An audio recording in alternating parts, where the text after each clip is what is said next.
TP. Chandrasekharan വധക്കേസിൽ 12-ാം പ്രതി ജ്യോതി ബാബുവിന് ജാമ്യം. ഹൈക്കോടതിയുടെ ശിക്ഷാവിധി സുപ്രീംകോടതി മരവിപ്പിച്ചു. ജ്യോതി ബാബുവിന്റെ ജാമ്യാപേക്ഷയിലാണ് സുപ്രീംകോടതിയുടെ നടപടി.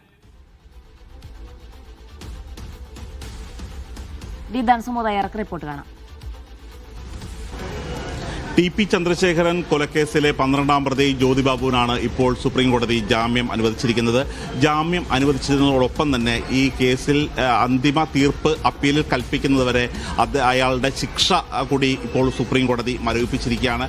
കാര്യം ആരോഗ്യപരമായ കാരണങ്ങൾ മുൻനിർത്തിയാണ് ജാമ്യത്തിനുള്ള അപേക്ഷ നൽകിയിരുന്നത്. ആദ്യഘട്ടത്തിൽ സുപ്രീംകോടതി കേസ് പരിഗണിച്ചപ്പോൾ നിലവിലെ നൽകിയിരിക്കുന്ന ചികിത്സ കൂടാതെ മറ്റു പരിശോധനകളും ഇതിനകം തന്നെ ജയിലിൽ തന്നെ നടത്തിക്കൂടെ എന്നുള്ളൊരു കാര്യമാണ് പ്രധാനമായും ചോദിച്ചത്. മാത്രമല്ല വൃക്ക മാറ്റിവെക്കൽ ഉൾപ്പെടെയുള്ള കാര്യങ്ങളിലേക്ക് കടക്കേണ്ടി വരും എന്നുള്ളൊരു കാര്യം മെഡിക്കൽ ബോർഡും ഇതിനകം തന്നെ കണ്ടെത്തിയിരുന്നു. അങ്ങനെയാണെങ്കിൽ വിശാലമായ ഒരു വിദഗ്ധ പരിശോധന ഇക്കാര്യത്തിൽ ആവശ്യമുണ്ട് എന്നുള്ള കാര്യമാണ് പ്രധാനമായും ചൂണ്ടിക്കാട്ടിയത്. അങ്ങനെയാണെങ്കിൽ ഈ കേസിൽ മെറിറ്റിൽ തന്നെ വാദം കേൾക്കാം എന്നൊരു നിലപാടാണ് ഇന്ന് സുപ്രീം കോടതി എടുത്തത്. അതിന്റെ അടിസ്ഥാനത്തിലായിരുന്നു മെറിറ്റിൽ വാദം കേട്ടത്. മെറിറ്റിൽ വാദം കേട്ട് കഴിഞ്ഞപ്പോൾ പ്രധാനമായും ജ്യോതി ബാബു പറഞ്ഞത് തനിക്കെതിരായിട്ടുള്ള ഈ ഗൂഢാലോചന കേസിലെ തെളിവുകൾ വളരെ ദുർബലമാണ് എന്നുള്ളത് തന്നെയായിരുന്നു. സുപ്രീം കോടതി ഇത് ശരിവെക്കുകയും ചെയ്തു. പക്ഷേ സുപ്രീം കോടതി ഈ തരത്തിലുള്ള വിലയിരുത്തലെല്ലാം നടത്തിയത് നിരീക്ഷണം മാത്രമായിരുന്നു. അതായത് വാക്കാലുള്ള നിരീക്ഷണം മാത്രമായിരുന്നു. സുപ്രീം കോടതി ഇത്തരത്തിലുള്ള വാക്കാൽ നിരീക്ഷണം നടത്തിയെങ്കിൽ പോലും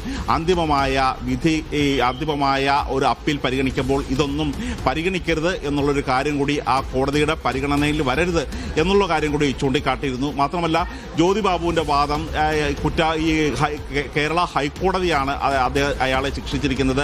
ഇതിൽ ജീവപര്യന്തം കൊടുത്തതിന്റെ കാരണം ഇത്തരത്തിൽ ഗൂഢാലോചനയിൽ അയാൾ ഉൾപ്പെട്ടിട്ടുണ്ട് എന്നുള്ളതാണ്. പക്ഷേ ഈ ഗൂഢാലോചനയിൽ ഉൾപ്പെട്ടെങ്കിൽ പോലും ഇതിന് സാക്ഷിയായിട്ടുള്ള നിന്നിരിക്കുന്ന ഒരാളെ താൻ കണ്ടിട്ട് പോലുമില്ല. ഇത് മാത്രമല്ല, ഇത് സാക്ഷികളിൽ ഒരാൾ ഒരു RSS പ്രവർത്തകനുമാണ്. അതുകൊണ്ട് തന്നെ ഇത്തരത്തിലുള്ള സാക്ഷികളുടെ ഒരു വിശ്വാസ്യത ഇനിയും പരിഗണിക്കേണ്ടിയിരിക്കുന്നു എന്നുള്ളൊരു കാര്യം തന്നെയാണ് പ്രധാനമായും ഉന്നയിച്ചത്. മാത്രമല്ല അപ്പീലിൽ വാദം നടക്കുമ്പോൾ ഇതെല്ലാം കൃത്യമായി ചൂണ്ടിക്കാട്ടാൻ കഴിയും എന്നുകൂടി ജ്യോതി ബാബുവിന്റെ അഭിഭാഷകൻ പറഞ്ഞിരുന്നു.